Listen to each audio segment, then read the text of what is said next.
नमस्कार दोस्तों, मेरे इस चैनल में आप सबका स्वागत है। KU2M यानी कि नॉलेज अंडर 2 मिनट्स में हम बात करेंगे।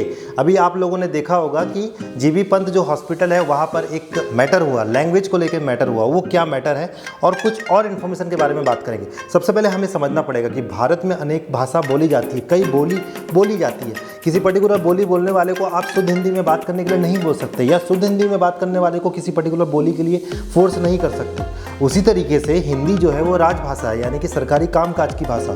बहुत सारी जगहों पर जो नोटिस होता है आपका, केंद्र सरकार की अगर हम बात करें, उसमें हिंदी इंग्लिश होती है। इंग्लिश कोई बहुत ज़्यादा विशेष महत्वपूर्ण लैंग्वेज, मतलब संविधान में उसका कोई बहुत महत्वपूर्ण स्थान नहीं है, बट फिर भी कंफर्ट के लिए उस लैंग्वेज को अभी भी यूज़ किया जा रहा है, क्योंकि हम ये मानते हैं कि ग्लोबल लैंग्वेज है। मतलब कुल मिला के बात आती है कि नियम से परे हम अपने कंफर्ट के हिसाब से इसका उपयोग करते हैं। पर चलिए हम बात करते हैं स्टेट की भाषाओं पे, जैसे तेलुगु है, आपका मराठी है, या फिर कह लीजिए पंजाबी। ये सब सारे स्टेट के लैंग्वेज है। और जब कोई कंपटीशन एग्जाम होता है उस स्टेट का, या कुछ नोटिस हो गया, सरकारी आदेश हो गया, तो उसमें उस लैंग्वेज पर उस चीज़ को निकाला जाता है, क्योंकि वो प्रायोरिटी है, वो उनके लिए मातृभाषा है। अब यहाँ पर जो मैटर हुआ वो ये हुआ कि आपका केरल में जो नर्सें हैं, ज़्यादातर जो है नर्सें हैं वो केरल की हैं, बहुत सारे हॉस्पिटल में अपनी सेवा दे रही हैं। वो लोग एक दूसरे से मलयाली में बात कर रहे थे, और शिकायत कुछ इस तरीके से हुई कि वर्क प्लेस पर हिंदी या इंग्लिश का उपयोग किया जाए, जबकि मलयाली जो लैंग्वेज है वो भी एक इंडियन लैंग्वेज है। बाकी सारी जो लैंग्वेज है, जैसे कि आपका कोंकणी हो गया, या फिर मराठी हो गया, तमिल हो गया, ये सब इंडियन लैंग्वेज है। इसको आप ये नहीं बोल सकते आप एक दूसरे से बातें इस प्लेस पर मत करो। हाँ, ये बात जरूर है कि अगर किसी को समझ में नहीं आ रहा है तो कोई और ऑप्शन होना चाहिए, और लोग करते भी हैं।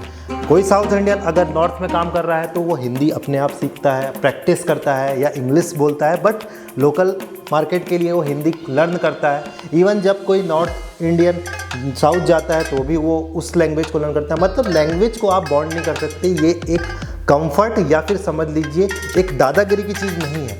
यहाँ पर बोला ये गया कि नर्सें एक दूसरे से बात न करें। ध्यान से सुनिएगा, ये ऐसा नहीं कि मरीज से बात की जा रही है मलयाली लैंग्वेज में। ये जो बात की जा रही है ये नर्स एक दूसरे से कर रही है, जिससे मरीज जो है वो अनकंफर्टेबल हो रहे हैं। ये शिकायत हुई, जिसमें दिल्ली सरकार ने आदेश दिया, साथ ही हॉस्पिटल ने, फिर बाद में वो आदेश वापस ले लिया गया। इंडिया में आप किसी पर्टिकुलर 2 पर्सन को किसी लैंग्वेज में बात करने से नहीं रोक सकते। सारे लैंग्वेज की अपनी प्रायोरिटी है। अगर सरकारी कामकाज की बात करें, जैसे कि हम बोलते हैं हिंदी राजभाषा है, मतलब वो सरकारी कामकाज की भाषा, हिंदी को टॉप प्रायोरिटी पे रखा जाएगा। लेकिन स्टेट अपने लैंग्वेज को टॉप प्रायोरिटी पे रख सकती है। तो इस तरीके से एक कंफर्टेबल, एक अंडरस्टैंडिंग की चीज़ें हैं ये सारी चीज़ें। आशा करता हूँ दोस्तों ये मेरा जो इन्फॉर्मेशन आपको अच्छा लगा होगा। तो चलिए मिलते हैं अगले इंटरेस्टिंग वीडियो में। Thank you very much.